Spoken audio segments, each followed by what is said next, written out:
I'm Mr. Taru. In this video, we are going to learn something called the Binomial Theorem. And in a weird twist for a math class, I'm just going to start right off and, this is a shortcut. Instead of showing you a long, arduous process to do problems and then telling you there's a shortcut or a quicker way to do it, that's what we're learning right up front. The Binomial Theorem allows you to quickly expand binomials to very high powers. Now, the Binomial Theorem is a shortcut process for doing repeated expansions of binomials, but even itself is a little bit arduous. So we're going to do a shortcut within the shortcut and not actually use the Binomial Theorem until the very last example of this video, which is where we're going to find one specific term within the expansion of a binomial to a high power. We're going to see and analyze this power by taking a very basic binomial of a plus b. We're going to raise it to different powers of n and analyze, what is going on in this pattern so that when I get to the next page of notes, it won't just be this work till they say so. We're going to take a plus b and raise it to the 0 power. Now anything to the 0 power is equal to 1. A plus b to the first. Well, anything raised to the first power is just itself. And then we have a plus b squared. Now a lot of my students like to incorrectly tell me this is a squared plus b squared because they try and do power to power. But that don't work when there's two terms and when you have a binomial. It's not just a monomial. It's not ab squared. So a plus b times a plus b is a squared plus 2ab plus b squared after you actually distribute those binomials together and add like terms. Then if we take this trinomial and wrap it in parentheses and multiply it by a plus b again, we get a plus b to the third. I'm saving you from having to watch me do all that arithmetic or algebra because I'm assuming you can do your expansions. And we get a to the third plus 3a squared b plus 3ab squared plus 1b to the third. Before I move out of the way, if you haven't already paid attention to it, I got some notes behind me. Do you notice any patterns within these terms? Well, you might want to take a look at this. And let me get out of the way for a second and let you copy this if you're taking notes.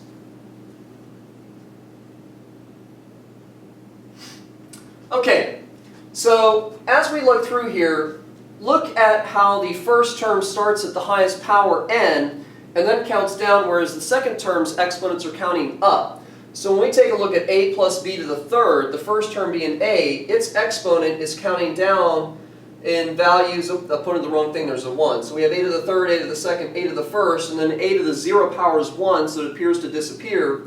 Whereas the second term's powers are counting up. There is no b because it's b to the 0 power, which is 1. And then we have b to the first, b to the second, and b to the third.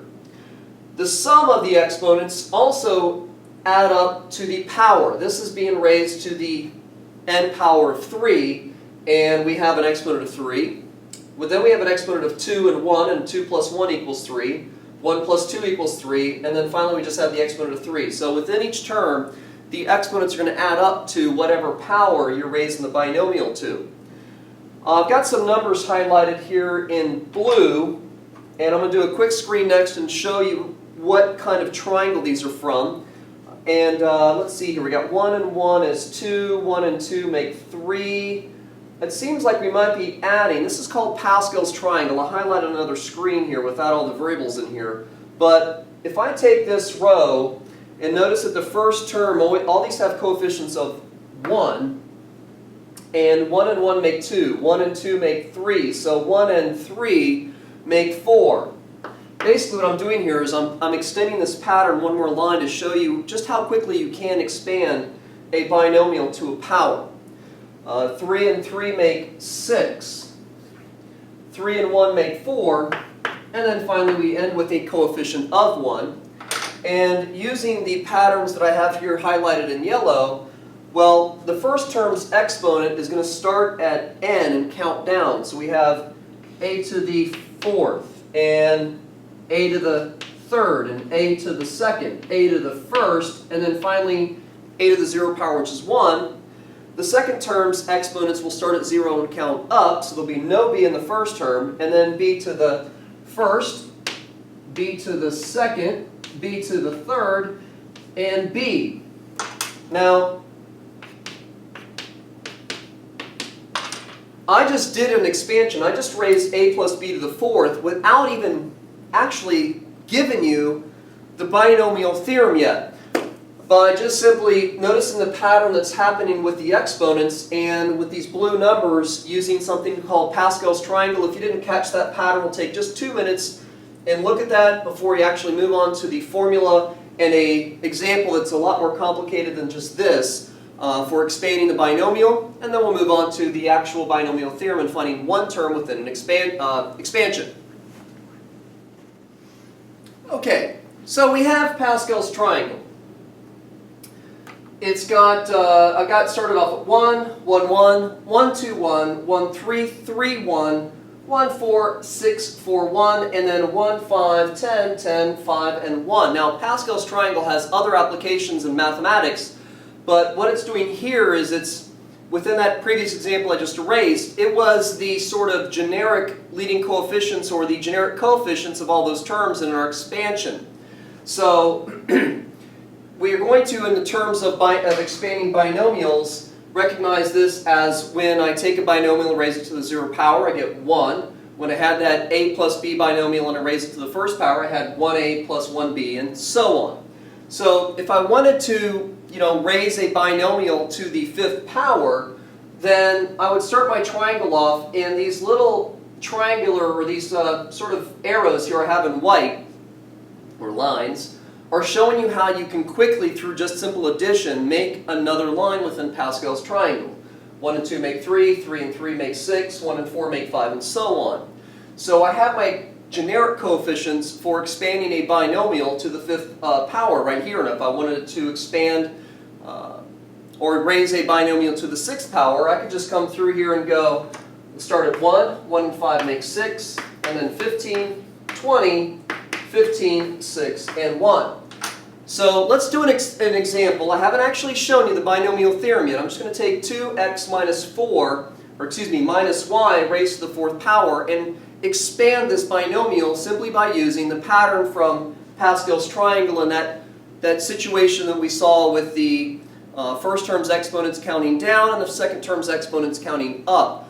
But the pattern that we used, that a plus b to the n, was a plus b, not minus. So I'm going to rewrite this and have 2x plus the negative y raised to the 4th power. And using that pattern that I showed you with the a plus b to the n, we're going to let a, or highlight it as a being equal to 2x and b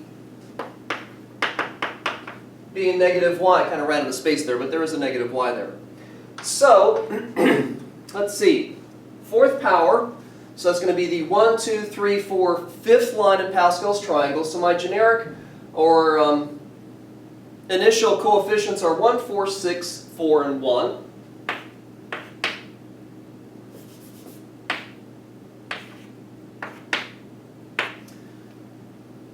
We notice that the first term's exponent started with the power of n and counted down. So a, the first term being 2x, is going to have an exponent of 4 and count down. I don't think I'm going to leave myself very much room here. Start writing smaller. So we have 2x to the 4th, and then 2x to the 3rd, 2x squared, 2x to the 1st, and then finally 2x to the 0 power. The second term, which again I'm using that a plus b pattern, the second term is negative 1. So we have b, which is negative y to the 0, and now it's that second term's power is going to count up. So negative y to the 0, negative y to the 1st, and to the 2nd, 3rd, and then finally 4th. And I'm going to come in here, and I didn't leave myself very much room, but add in a bunch of, pluses, because isn't that normally what an expansion of a binomial looks like, with a bunch of terms being added together? So also be very careful. You need to make sure you use parentheses every time you do substitution, especially with variables. So we have 2x to the 4th. Now that's going to be 2x times 2x times 2x times 2x. So 2 to the 4th, 2, 4, 8, 16. And then x to the 4th. And anything to the 0 power is 1. Now we've got 4 times 2 to the third is 2, 4, and 8. X to the third. And negative 1y. Plus 6. 2 squared is 4. And the x squared. Now you have negative 1 squared, which is negative 1 times negative 1, which is 1. So positive y squared. And then, let's see here, 4 times 2 is 8. And so we have 8x. And then negative, let's see, negative 1 to the third, negative 1, 1, and negative 1. So we have negative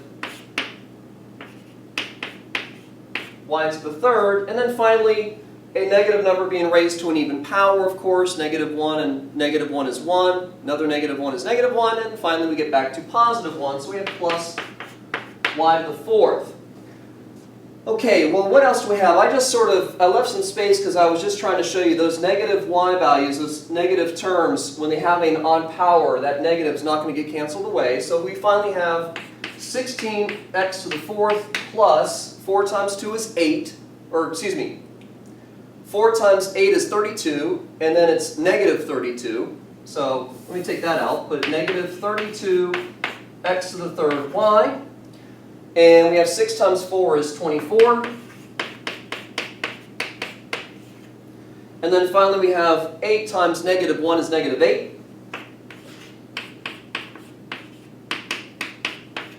Now I can't be certain that this is going to be right, but I do have my first term's exponents are counting down, and my second term's exponents, there's no y here, then y to the first, y to the second, y to the third, and then finally y to the fourth. That pattern will be hidden a little bit through the simplification process if you have some powers on these x's inside your binomial. But that very, very first line, that first term has an exponent that starts at n and counts down. And the second term is going to have an exponent that starts at 0 and counts up. And then, you simplify from there. And whatever your pattern looks at the end, we don't really necessarily have a clear pattern with our final answer because of all the algebraic simplification process that's in the middle. But when you first do your expansion line, those patterns hold up. So that is 2x minus y to the fourth, expanded out, and we haven't even done the binomial theorem yet. So let's get out of the way, actually show you what the binomial theorem looks like, and use it to find a particular term within an expansion of a binomial. Bam! I'm back. That was 1 second for you, but a day for me, so different clothes here. At any rate, binomial theorem. The binomial theorem says if you'd like to take a binomial, raise it to a power n, that is equal to the summation. That Greek letter just means repeated addition. Where we have r starting at 0 and going to n. This is why we just studied and reviewed arithmetic and geometric sequences, because we have to come back with that summation notation. The summation of n over r times a to the n minus r power times b to the r power. Now, this n over b, that's not n over b, it's not a fraction, it's just a math symbol. You have two stacked numbers inside of a set of parentheses with no fraction bar. That's the binomial coefficient. And it's a calculation that says take n, and it's n factorial, over r factorial times n minus r factorial. Now, this binomial coefficient is what makes the numbers in Pascal's triangle. So that is why I just did an example of expanding a binomial with Pascal's triangle, and you can use that pattern to, sort of shortcut this shortcut for expanding a binomial out.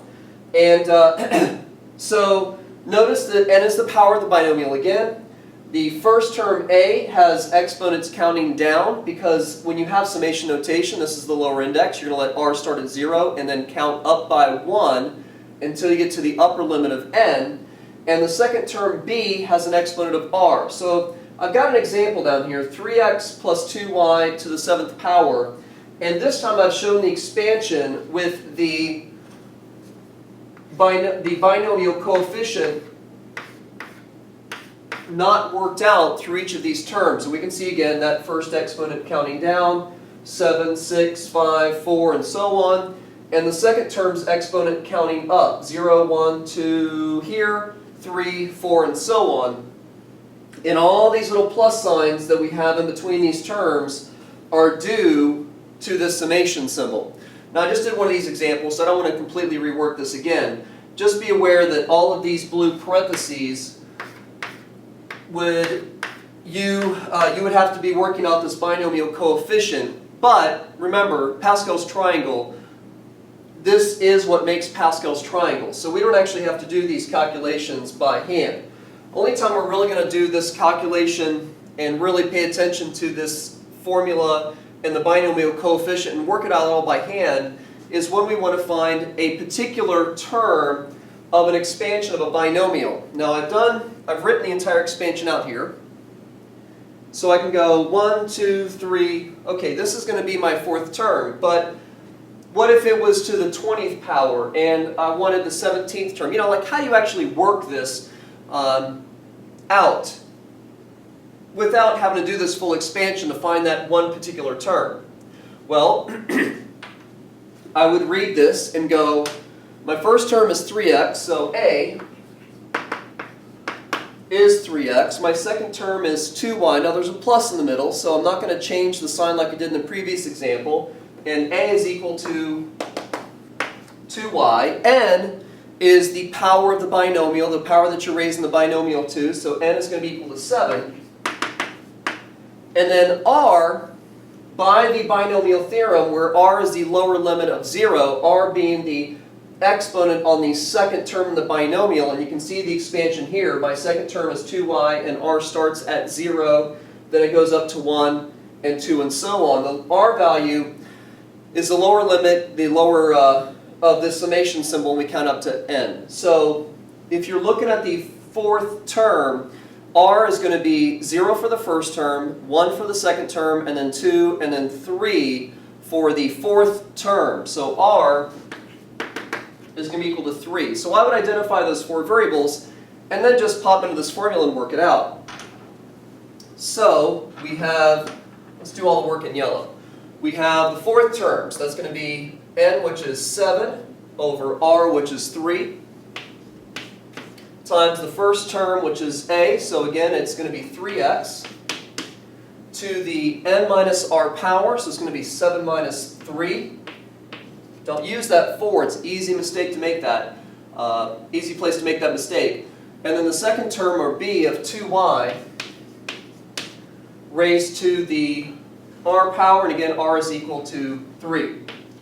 So, here we have, I'm going to have to erase this word because I'll run out of space. We have 7 over 3, so that's going to be 7 factorial over r factorial times n minus r, or 7 minus 3 factorial. 7 factorial is going to be 7, 6, 5, 4, 3, 2, 1, over 3 factorial, which is 3, 2, 1, and 4 factorial, which is going to be 4, 3, 2, 1. Now, all the 4s, and lots of cancellation happens with factorials because of the fact that it's a very repetitive pattern and it goes back, you're just counting backwards till you get to 1. So a lot of cancellation always happens. 3 times 2 is equal to 6. We have 6 on top, so they cancel out. So maybe we can squeeze this in here. So we end up with just 7 times 5. So 7 over 3 is 35. Not when you're dividing, but with this binomial coefficient. Now this is 4, so we have 3x raised to the 4th power. Well, 3 to the 4th. That's 3, 9, 27, and then 27 times 3, 27 times 3, 23 is 60, 3 and 7 is 21, and 60 and 21 make 81. And then x to the 4th, because this power of 4 is going to get put through that entire parentheses, each of these factors getting that power of 4. And then we have 2 to the 3rd, 2, 4, 8. And y to the 3rd, again that power to power property going through there. And I can't do this in my head. 35 times, I'm trying to find my notes and they're not here right in front of me. Let me just pause just for a second. Okay. So 35 times 81 times 8 is 22,680. And then we have x to the fourth and y to the third. And that is how you use the binomial theorem and along with the binomial coefficient, that complementary formula, to find a particular term in the expansion of a binomial. And we have partially one worked out and one completely worked out example of expanding binomials using Pascal's Triangle. I hope that helps. So, I'm Mr. Tarou. Go do your homework!